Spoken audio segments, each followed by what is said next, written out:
దేశంలోనే మొట్టమొదటి యూనియన్ అని అనుకుంటున్నాను యూట్యూబ్ ఛానల్ ద్వారా. ఎందుకంటే యూట్యూబ్ ఛానల్ జర్నలిస్టులందరికీ ఒక విలువ లేదు, చాలా తక్కువగా చూసేవారు. ఈ వ్యత్యాసం చూసి నాకు బాధ అనిపించింది. ఎందుకంటే నేను కూడా ఈనాడు, ఈటీవీ అన్ని ఛానల్లో చేసినప్పటికీ కూడా వ్యక్తిగతంగా గుర్తింపు ఉన్నా సరే యూట్యూబ్ ఛానల్ అనగానే ఒక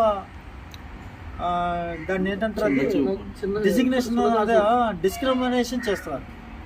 డిస్క్రిమినేషన్ చేయడం చూసి ఇలాగైతే మనం సింగిల్గా ఉంటే బాగోదు, అందరినీ ఐక్యం చేద్దాం, అందరినీ బలోపేతం చేద్దాం, అప్పుడు మనకు విలువ పెరుగుతుంది అనే దాన్ని కాన్సెప్ట్గా చేసుకొని సంజయ్ నేనైతే పూర్తిగా యాక్టివ్గా ఉండలేకపోవచ్చేమో, కానీ మన అనుభవాల్ని షేర్ చేద్దాం, మన పరిచయాలను అందరికీ షేర్ చేసుకుందాం, మీరు పూర్తిగా బాధ్యత తీసుకుంటారంటే మనం స్టార్ట్ చేసేద్దాం అన్న ఓకే అన్న నేను చేయగలనా, నువ్వు చేయగలవు, ఎందుకు చేయలేవు, చేస్తావు, ఖచ్చితంగా చేయగలవు అని చెప్పి భరోసా కూడా వెంట టౌన్లో ఏర్పాటు చేయడం. ఈ రోజున ప్రతి జిల్లాలో కనీసం 2, రాష్ట్ర వ్యాప్తంగా కనీసం 2 ఉన్నారు.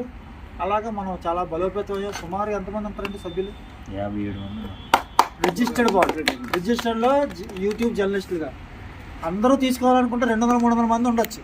కానీ మనకు బోల్డ్ నిబంధనలు, కండిషన్స్ ఉంటాయి. కాబట్టి ఈ ఎవరు పడతాన్ని తీసుకోకుండా ఒక నిబద్ధత, నిజాయితీగా ఒక యూట్యూబ్ ఛానల్ జర్నలిస్ట్గా నడవాలనే ఉద్దేశంతో మనం చేసుకునే కార్యక్రమం ఏదైనా కూడా అందరు గమనించాం. కాబట్టి ఇప్పటి వరకు మన యూనియన్ మీద చిన్న రిమార్క్ లేదు. బాగా గమనించండి, ఒక రెస్పెక్ట్ ఉంటుంది. అది ఎవడు ఒప్పుకోలేకపోయినా జై యూనియన్ అనేది ఇలాంటిదిరా అన్నది చిన్న రిమార్క్ లేదు ఎక్కడ కూడా, రాష్ట్ర వ్యాప్తంగా ఎక్కడా లేదు. ఎందుకనంటే మొదటి నుంచి ఆ కట్టుబాట్లతో మనం వెళ్తున్నాం కాబట్టి. అలా కాదు అని అంటే చాలా వచ్చాయి మన యూనియన్ స్టార్ట్ అయిన తర్వాత కూడా అలాగే కనుమరుగైపోయి, అలాగే మంది కూడా వెళ్ళిపోయింది. సో అప్పటికి అది నేనున్నా, ఎవరున్నా, ఎవరు లేకపోయినా ఉన్న వాళ్ళందరూ కూడా అదే క్రమశిక్షణతో నడుపుకుంటే ఫలాలు అందరినీ అందకపోనే కానీ ఫలానా జై యూనియన్ వాళ్ళు జర్నలిస్టులు అన్న గుర్తింపును మనం పొందుతాం.